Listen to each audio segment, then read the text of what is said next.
नमस्कार साथियों, दैनिक समसामयिक मुद्दों से जुड़े हुए 10 प्रश्नों की श्रृंखला के साथ मैं अमित आप सभी का इस मंच पर पुनः स्वागत करता हूं। आज हम लोग देखेंगे कि हमारे पास वो 10 प्रश्न कौन से हैं जिन पर हम बात करेंगे और जानेंगे उनका विस्तृत रूप में कुछ हल। तो शुरू करते हैं इस सेगमेंट को और देखते हैं कि आज हमारे पास पहला प्रश्न क्या है। तो हमारे पास यहाँ पर पहला प्रश्न है, निर्धन लोगों को निःशुल्क चिकित्सा सहायता प्रदान करने के लिए किस राज्य सरकार ने आरोग्य श्री योजना लॉन्च की है। हमारे पास ऑप्शन है यहाँ पर कर्नाटक, आंध्र प्रदेश, तमिलनाडु और इनमें से कोई नहीं। तो इसका जो सही उत्तर है वो है बी, आंध्र प्रदेश। बढ़ते हैं आगे। आंध्र प्रदेश ने निर्धन लोगों के लिए जो है यह निःशुल्क चिकित्सा सहायता प्रदान करने के लिए डॉक्टर YSR आरोग्यश्री योजना लॉन्च की है। इस योजना का लाभ किसको मिलेगा? तो यह लाभ मिलेगा उन लोगों को जिनकी वार्षिक आय 5 लाख रुपए तक की है। इस योजना के तहत लाभार्थियों को एक QR कोड युक्त कार्ड दिया जाएगा। इस योजना में कई सुपर स्पेशलिटी अस्पतालों को भी शामिल किया जाएगा। बढ़ते हैं अपने दूसरे प्रश्न की तरफ। दूसरा प्रश्न है हमारा, गोल्डन ग्लोब अवार्ड 2020 में बेस्ट मोशन पिक्चर ड्रामा का खिताब किस फिल्म को दिया गया? हमारे पास ऑप्शन है once upon a time in Hollywood, 1917, joker और इनमें से कोई नहीं। तो जहां पर जो एक खिताब मिला है वो मिला है 1917 फिल्म को। बढ़ते हैं आगे और जानते हैं इससे जुड़ी हुई कुछ बातों को। गोल्डन ग्लोब अवार्ड 2020 में बेस्ट मोशन पिक्चर ड्रामा का खिताब मिला है 1917 नाम की फिल्म को। यह फिल्म आधारित किस पे है? तो यह फिल्म विश्व युद्ध में दो ब्रिटिश सैनिकों पर आधारित है।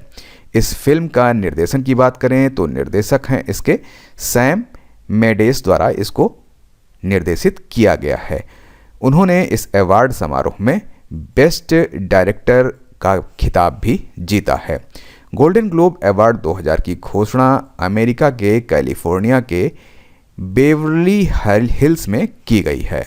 बढ़ते हैं अपने तीसरे प्रश्न की तरफ। तीसरा प्रश्न है हमारा, हाल ही में भारतीय विज्ञान कांग्रेस के आयोजन में चर्चा में रहा आर्या क्या है? तो यहाँ पर हमारे पास ऑप्शन है attracting and retaining of youth in agriculture. दूसरा ऑप्शन है हमारा attracting and retaining of youth in atomic program. तीसरा ऑप्शन है attracting and retaining of youth in yoga. इनमें से कोई नहीं। तो यहाँ पर जो इसका सही उत्तर है वह है A, attracting and retaining of youth in agriculture. जानते हैं इससे जुड़ी हुई कुछ बातों को। तो यह प्रोग्राम जो चलाया गया है वो attracting and retaining youth in agriculture, जिसका अर्थ है युवाओं को कृषि के लिए आकर्षित करना और उन्हें कृषि में बनाए रखना।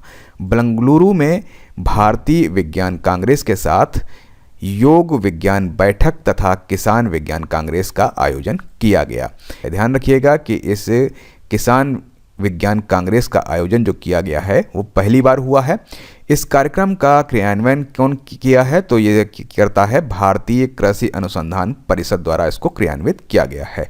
इसके जो महानिदेशक हैं त्रिलोचन महापात्र द्वारा एक बात कही गई है, वो कहा गया है, उन्होंने कहा है कि भारतीय कृषि अनुसंधान परिषद किसानों के लिए नव प्रवर्तक कोष की स्थापना भी करेगी। बढ़ते हैं अपने चौथे प्रश्न की तरफ। चौथा प्रश्न है हमारा, ऑस्ट्रेलिया के जंगलों में लगी आग से किस वन्य प्रजाति की आधी आबादी समाप्त होने का दावा किया गया है? यहाँ पर हमारे पास ऑप्शन है कंगारू, कोआला, शेर और इनमें से कोई नहीं। तो यहाँ पर जो समाप्ति की और आधी आबादी की समाप्ति की बात की गई है वो की गई है कोआला के विषय में। कोआला है क्या जानते हैं? तो कोआला जो है ऑस्ट्रेलियाई जंगलों में पाया जाने वाला एक भालू प्रजाति की एक प्रजाति है और इसकी लगभग आधी आबादी को समाप्त होने के बारे में अनुमान जताया गया है। दक्षिणी ऑस्ट्रेलिया के द्वीप पर लगी आग से 50% कोआला मारे जा चुके हैं, ऐसा अनुमान किया गया है। आग लगने से पहले इस द्वीप पर करीब 50,000 कोआला थे जो अब लगभग आधे बचे हैं। ऑस्ट्रेलिया के जंगलों में काफ़ी दिनों से आग लगी हुई है, तो लगभग करीब 50 करोड़ वन्य जीव अभी तक मारे जा चुके हैं। दिसंबर के माह में जंगलों में आग लगने के कारण यहां आपातकाल भी लगाया गया था। पांचवा प्रश्न हमारा, भारत की यात्रा और पर्यटन प्रतिस्पर्धा सूचकांक 2019 में कौन सा स्थान है? तो भारत का कौन सा स्थान है पर्यटन प्रतिस्पर्धा सूचकांक में? तो यहाँ पर इसको स्थान मिला है 34वां स्थान। बढ़ते हैं आगे और जानते हैं इससे जुड़ी हुई कुछ बातों को। तो भारत का यात्रा और पर्यटन प्रतिस्पर्धा सूचकांक 2019 में 34वां स्थान है और 2013 में भारत का यह स्थान था 65 नंबर पर। यह रिपोर्ट जो है वर्ल्ड इकोनॉमिक फोरम द्वारा जारी की जाती है। भारत सरकार पर्वतारोहण के लिए 120 नई चोटियों को खोल दिया है। इसके लिए ई वीज़ा शुल्क और होटल के कमरे की बुकिंग पर जीएसटी की दरों को भी घटाकर आंतरिक पर्यटन को बढ़ावा दिया गया है। विश्व आर्थिक फोरम स्विट्जरलैंड में स्थित एक गैर लाभकारी संस्था है जिसके मुख्यालय की बात करें कहाँ है? तो जिनेवा में है। इसका मिशन क्या है? तो मिशन है विश्व के व्यवसाय, राजनीति, शिक्षा और अन्य क्षेत्रों में अग्रणी लोगों को एक साथ लाकर वैश्विक, क्षेत्रीय और औद्योगिक दिशा तय करना। इसके सीईओ की बात करें तो क्लास एम श्वाब जो हैं इसके सीईओ हैं। बढ़ते हैं छठे प्रश्न की तरफ। केंद्र सरकार द्वारा कितने राज्यों को आपदा नुकसान से राहत देने के लिए पैकेज की मंजूरी दी गई है? तो हमारे पास यहाँ पर ऑप्शन है 7 राज्य, 5 राज्य, 8 राज्य और इनमें से कोई नहीं।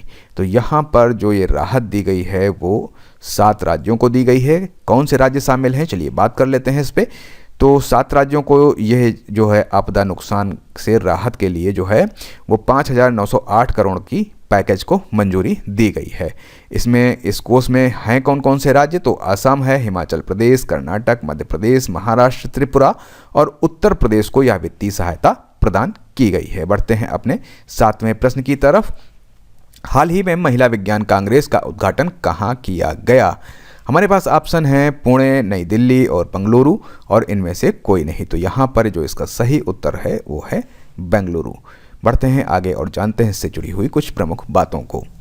तो महिला विज्ञान कांग्रेस का उद्घाटन जो है वो बेंगलुरु में किया गया है। महिला विज्ञान कांग्रेस का आयोजन जो है 107वीं भारतीय विज्ञान कांग्रेस के दौरान किया गया। रक्षा अनुसंधान विकास संगठन की डॉक्टर टेसी थॉमस महिला विज्ञान कांग्रेस की प्रमुख अतिथि थीं। डॉक्टर टेसी थॉमस भारत के किसी मिसाइल प्रोजेक्ट का नेतृत्व करने वाली पहली महिला भी हैं। वे अग्नि 4 मिसाइल की प्रोजेक्ट डायरेक्टर रह चुकी हैं।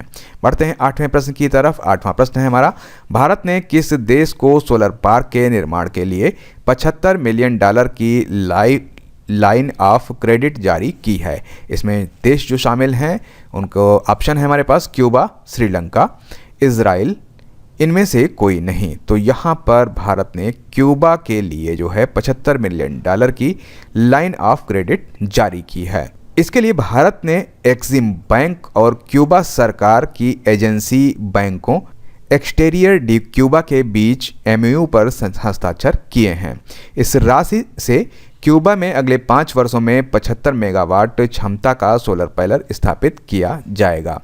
क्यूबा गणतंत्र कैरिबियाई सागर में स्थित एक द्वीपीय देश है। हवाना क्यूबा की राजधानी होने के साथ साथ ये सबसे बड़ा शहर भी है।